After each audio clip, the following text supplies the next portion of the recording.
शुभ प्रभात। मैं सत्येंद्र कुमार सिंह इस कालरात्रि चैनल पर सभी हिंदी सीखने वालों का पुनः एक बार स्वागत करता हूं। आज का शिक्षण बिंदु है सर्वनाम, प्रोनाउन, अंग्रेजी में जिसे प्रोनाउन कहते हैं। 5वीं कक्षा का छठा पाठ है ये। 5वीं कक्षा का छठा पाठ है सर्वनाम। पहले हमने 4थी कक्षा के सर्वनाम पढ़ा था, उसमें 5वीं कक्षा के लायक उसके स्तर के अनुकूल आज थोड़ा सा हम देखेंगे। तो कुछ उदाहरण के साथ देखने के लिए हम पहले पुस्तक की ओर फोकस करते हैं, केंद्रित करते हैं अपने कैमरे को, फिर आगे देखते हैं। चलिए, ये आप देखेंगे सर्वनाम। यहाँ एक प्रसंग यहाँ दिया हुआ है, एक अनुच्छेद दिया हुआ है, इसको आप पढ़ें तो देखें। मनु और तनु बहनें हैं। मनु और तनु आपस में बातचीत कर रही हैं। मनु ने तनु से कहा, मनु तनु को मनु की गुड़िया से शाम को खेलने देगी। ये देख रहे हैं आप, मनु तनु बार बार करने से कैसा मोनोटोनस लग रहा है ना, अच्छा नहीं लग रहा है। उसी को अगर हम ऐसे पढ़ें तो कैसा लगेगा। मनु और तनु बहनें हैं। एक बार मनु तनु का हमने प्रयोग कर लिया, अब हम बार बार उसको नहीं करेंगे, उस नाम के बदले में हम एक शब्द का प्रयोग करेंगे। जैसे वे आपस में बातचीत कर रही हैं। मनु ने तनु से कहा, मैं तुम्हें अपनी गुड़िया से शाम को खेलने दूंगी। तो यहाँ वे, तुम्हें, अपनी, मैं, ये सब क्या है? ये मनु और तनु दो नाम के स्थान पर प्रयोग किए हैं। मनु के स्थान पर मैं, अपनी, तनु के स्थान पर तुम्हें, और उन दोनों के स्थान पर वे का प्रयोग हुआ है। तो इससे आप क्या समझे कि नाम के स्थान पर बार बार एक ही नाम का प्रयोग करने से बड़ा अटपटा लगने लगता है। तो उनके स्थान पर जिन शब्दों का प्रयोग किया जाता है, उन शब्दों को, चूँकि वो सबके, हर नाम के जगह पर, सभी नामों के जगह पर कोई न कोई सर्वनाम का प्रयोग करते हैं, इसलिए उसे सर्वनाम यानी सबका नाम कहते हैं। तो वे शब्द जो संज्ञा के स्थान पर प्रयोग किए जाते हैं सर्वनाम कहलाते हैं। नाम की जगह पर जो प्रयोग किए जाते हैं संज्ञा यानी नाम, तो वो सर्वनाम यानी सबका नाम कहा जाता है। सर्वनाम के 6 भेद हैं: पुरुषवाचक, निश्चयवाचक, अनिश्चयवाचक, प्रश्नवाचक, संबंधवाचक और निजवाचक।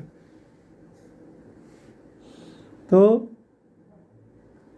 यहाँ पुरुषवाचक सर्वनाम सबसे पहले देखें तो पुरुषवाचक सर्वनाम क्या है? वे शब्द जो बोलने वाले, सुनने वाले या किसी अन्य व्यक्ति के लिए प्रयोग किए जाते हैं, उन्हें पुरुषवाचक सर्वनाम कहते हैं। जैसे यहाँ देखो, मैं स्कूल के लिए तैयार हूँ, तो मैं शब्द कौन है? बोलने वाले के लिए प्रयोग किया गया है। तुमने बैग में पुस्तक रख ली, ये बोलने वाला के लिए तुमने नहीं है, बल्कि जिसके सामने कहा जा रहा है उसके लिए है, तुमने बैग में पुस्तक रखी।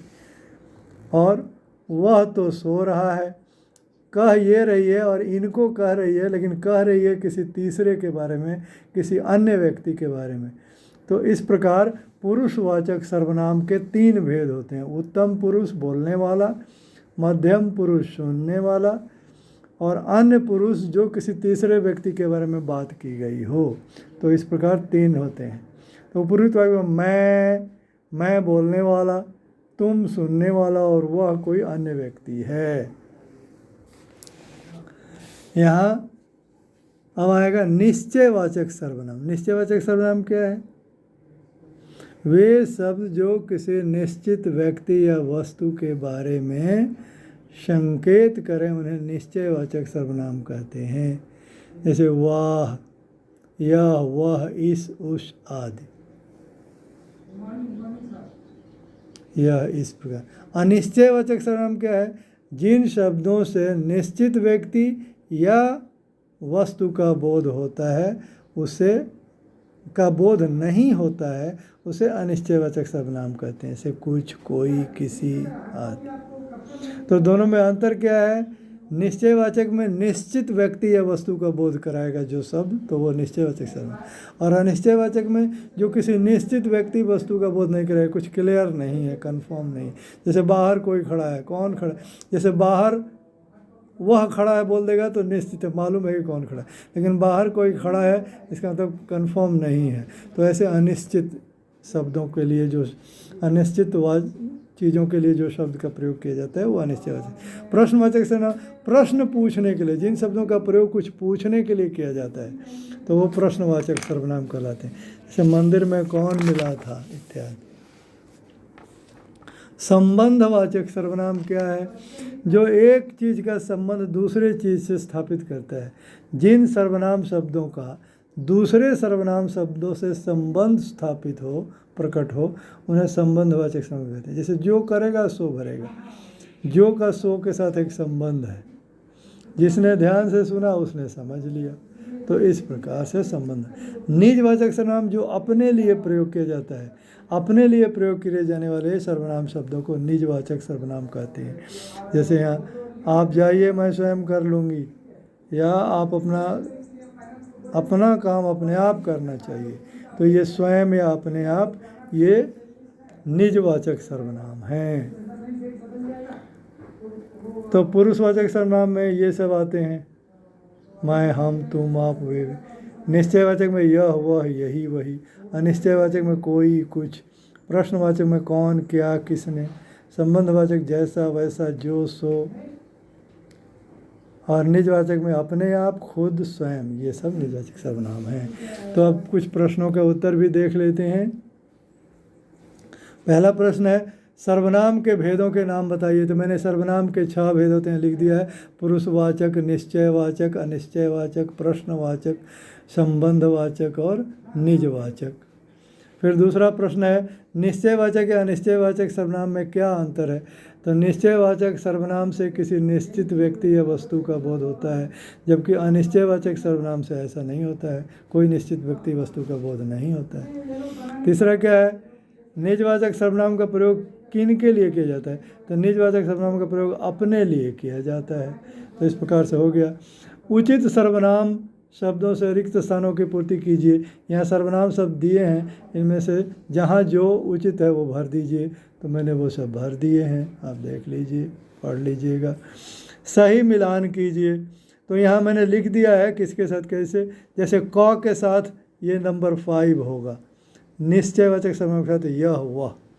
अनिश्चय के साथ कौन, क्या, नहीं, अनिश्चय के साथ 4 नंबर का होगा, कोई, कुछ, कौन, क्या तो प्रश्नवाचक हो जाएगा। तो ऐसे करके मैंने इधर के चीज़ों को इसके साथ मिलान, जिसके साथ जो नंबर मिलना चाहिए वो मैंने लाइन न खींच कर वो नंबर वहाँ लिख दिया। यही सही तरीका है।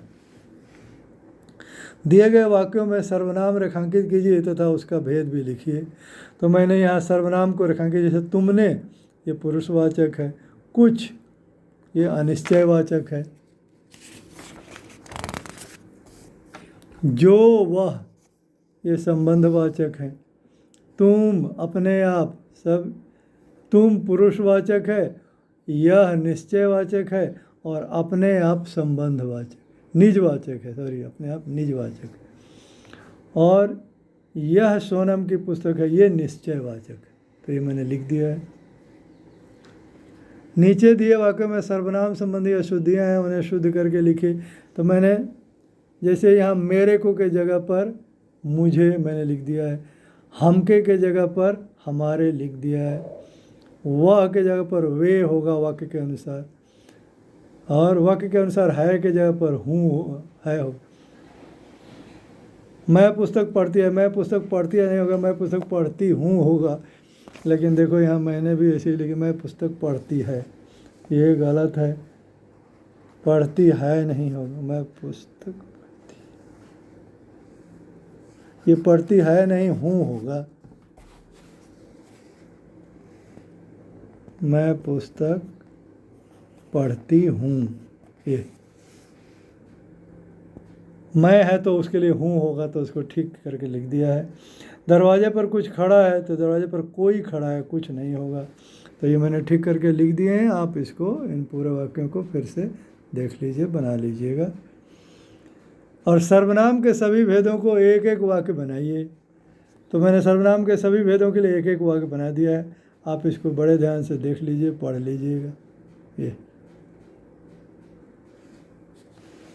कुछ करके सीखिए में यहाँ पर उचित सर्वनाम भरना है। तो मैंने ये उचित जो जो जहाँ उचित होगा आवश्यक है वो सर्वनाम मैंने यहाँ भर दिए हैं, इसको देख लीजिए।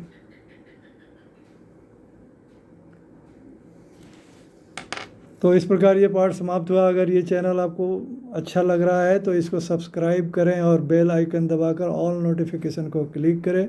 साथ ही इस वीडियो को लाइक तो अवश्य करें और अधिक से अधिक लोगों में इसको बांटें, शेयर करें ताकि सबको इसका लाभ प्राप्त हो सके। धन्यवाद।